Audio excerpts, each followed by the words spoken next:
YouTube, an all-enticing video distribution service that has accommodated pop culture needs for years on end.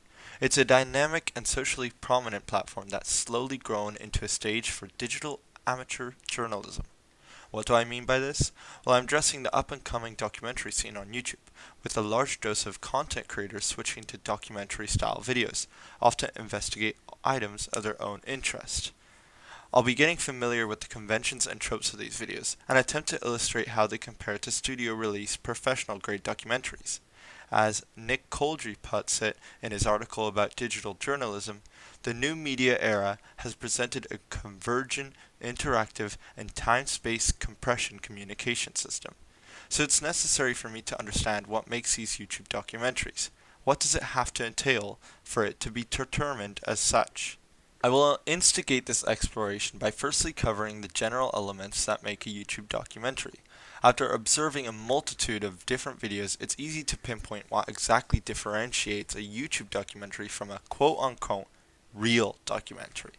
One common featurette amongst the videos is the focus on a once reputable figure's downfall. Of course, as this is YouTube, creators want to focus on what their viewers will enjoy, and henceforth examine others' descent into insignificance.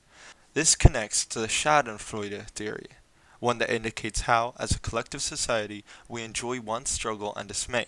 In essence, it's for viewers' feeling of justice and interpersonal thoughts of self-improvement. The decline of large and successful figures makes for controversial yet attainable and favored content.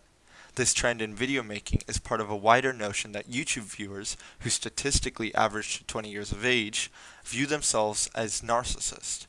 This can be verified through the series of tests conducted by Josh Gubbs, in which he found out that the majority of students at a Midwest university considered their generation in general more narcissistic, and so, in turn, find pleasure in other people's pain.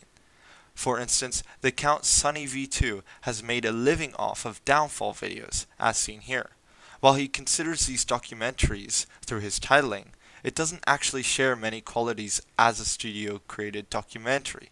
That brings me on to my next point. While I've only discussed one common attribute of YouTube documentaries, I feel it's necessary to compare and contrast them with studio documentaries before I continue. When watching documentaries on Netflix, a viewer will typically notice the direct distinguishable characteristics of it, such as talking heads, a specific shot used of the subject being interviewed placed in one of the grids in the rule of thirds. This isn't a feature in YouTube documentaries. Instead, they share features which are often involved in the editing stage of video creation. For example, narration, which is continuously seen in both, are a heavy feature in YouTube documentaries. This might be due to YouTube editing and the creator's low budget.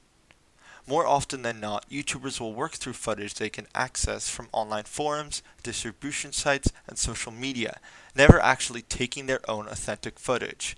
It's a simplistic and cosmetic way of editing, essentially digital storytelling, using secondary sources and rehashed footage to verbalize a true narrative similar to those of said documentaries.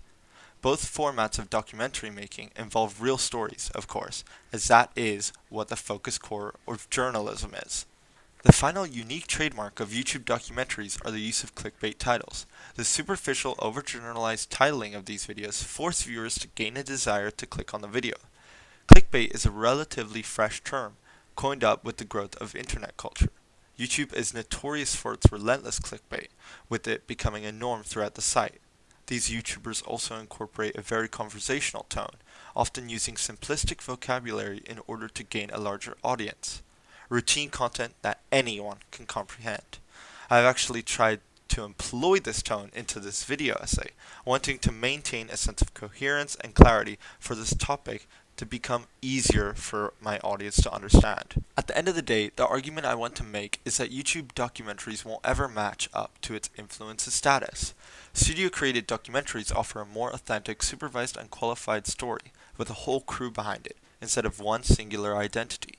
Anyone can create anything on a platform like YouTube, so it's imperative to question its validity. As Alexander Juhas states in his NYU publication, the beauty of YouTube is that it's for neither experts nor academics.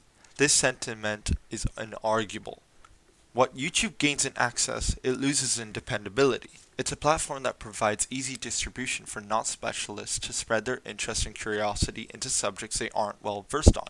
As Wendy Chun of the MIT Press once stated, YouTube works to free the flow of information, reinvigorating free speech. And as we all know, free speech can't always be reliable. The information provided prior backs my claim up. And while YouTube documentary making is an intriguing new concept, it is still amateur and novice.